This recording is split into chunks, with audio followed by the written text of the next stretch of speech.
Un jour dans mon école, j'étais en train d'enseigner et j'ai posé la question. La Bible dit ceci, ton Dieu ordonne que tu sois puissant. Je leur ai posé la question. Entre l'œuvre que nous faisons et nous, quelle est la priorité de Dieu? Quelle est la priorité? Si vous dites œuvre, mettez dans votre feuille un gros zéro. L'œuvre n'a jamais été la priorité de Dieu. Parce que ce n'est pas l'œuvre qui nous fait, c'est nous qui faisons l'œuvre. La coloration de l'œuvre, l'ampleur de votre ministère, l'impact de votre foi chrétienne dépend de vous. Si vous êtes efficace, l'œuvre sera efficace. Si vous êtes déterminé, l'œuvre sera déterminante. Si vous êtes un homme résolu, une femme résolue, l'œuvre que vous faites aura la même répercussion. Tout ne dépend que de vous. Vraiment, on a été vraiment bénis à travers cette parole puissante, changement de mentalité. Notre Dieu, c'est pas vraiment, il est Dieu. Il fait toutes choses par sa parole. J'ai béni Dieu pour ça. De moi. Voilà pourquoi il est essentiellement important que nous puissions nous asseoir pour pouvoir discuter ce qui concerne la parole de Dieu. Parce qu'il y a certaines personnes qui croient, ok, qu'il y a des circonstances auxquelles Dieu est tenu tout le temps de descendre et d'agir. Nous, il y a des choses que Dieu ne viendra pas. Parce que le Seigneur sait que tu as la capacité, la possibilité de résoudre cela. Mais le problème, c'est que l'efficacité face à chaque équation qui se présente, avec autant d'inéquations, dépend tout simplement de la manière dont tu es assis dans le fondement de la foi. C'est ça qui fera la différence. La différence, c'est nous qui la faisons. Écoutez-moi bien avant de vous ouvrir mon cœur. Dieu ne favorise personne. Nous nous favorisons nous-mêmes. Vous vous favorisez vous-même. La meilleure façon de vous favoriser dépend tout simplement de ce que vous n'avez pas compris. Si vous n'avez rien compris, vous vous défavorisez. Si vous avez compris quelque chose, vous vous disqualifiez. C'est-à-dire que vous vous disqualifiez par rapport à l'échec pour vous qualifier par rapport à la réussite. Mais si vous n'avez rien compris, c'est bizarre. C'était ma façon de vous dire bonjour. La Bible dit ceci. Ils furent tous remplis du Saint-Esprit et se mirent à parler en d'autres langues selon l'expression nouvelle qui leur a été donnée par le Saint-Esprit. Écoutez, cher ami, je prendrai la fin du texte pour expliquer le premier. Et je veux m'arrêter pour laisser place au Saint-Esprit, de pouvoir nous bénir. Vous êtes ici parce que Dieu voudrait parler dans votre cœur. Vous ne repartirez pas d'ici tel que vous êtes venus. Parce que tout ce dont vous avez besoin, tout ce que Dieu voudrait accomplir ce soir dans votre vie, dépend tout simplement de votre manière d'entendre, de percevoir et de comprendre la vérité de la foi chrétienne qui nous est révélée, transmise par la parole. Tout dépend de la façon dont vous allez comprendre la parole de Dieu. La Bible dit ceci, que lorsque le Saint-Esprit les a touchés, les a affectés, s'est révélé à eux, il y a quelque chose qui s'est passé. Ils se mirent à parler selon l'expression nouvelle du Saint-Esprit.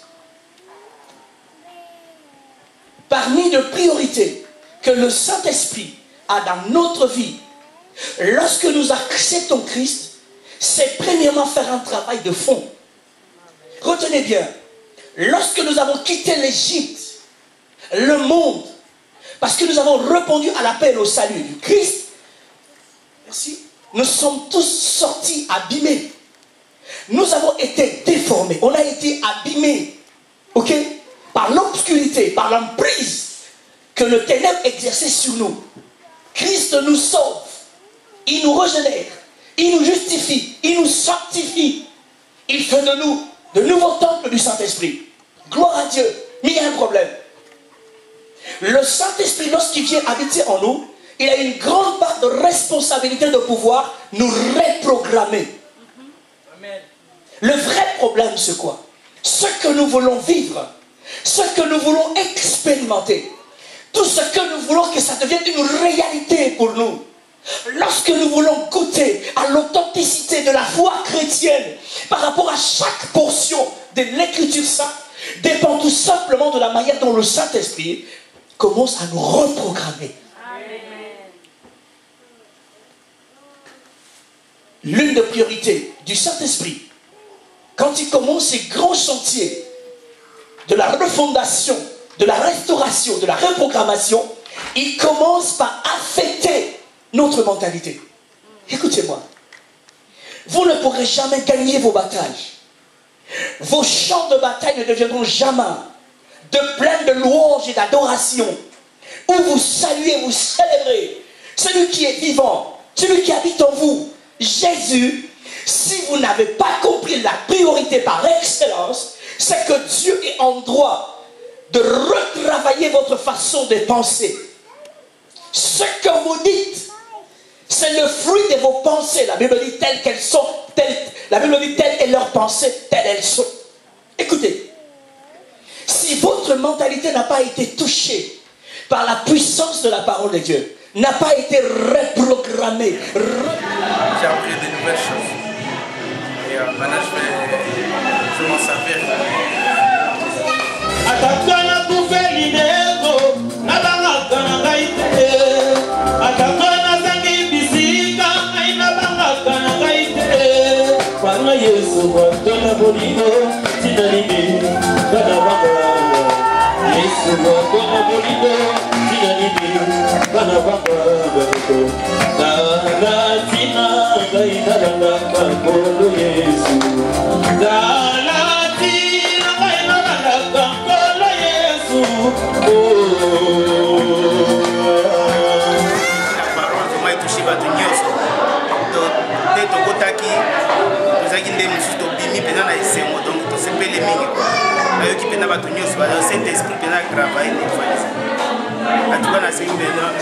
Il y a un problème. Le Saint-Esprit, lorsqu'il vient habiter en nous, il a une grande part de responsabilité de pouvoir nous reprogrammer. Le vrai problème, c'est quoi? Ce que nous voulons vivre, ce que nous voulons expérimenter. En tout cas, je suis vraiment très ravi.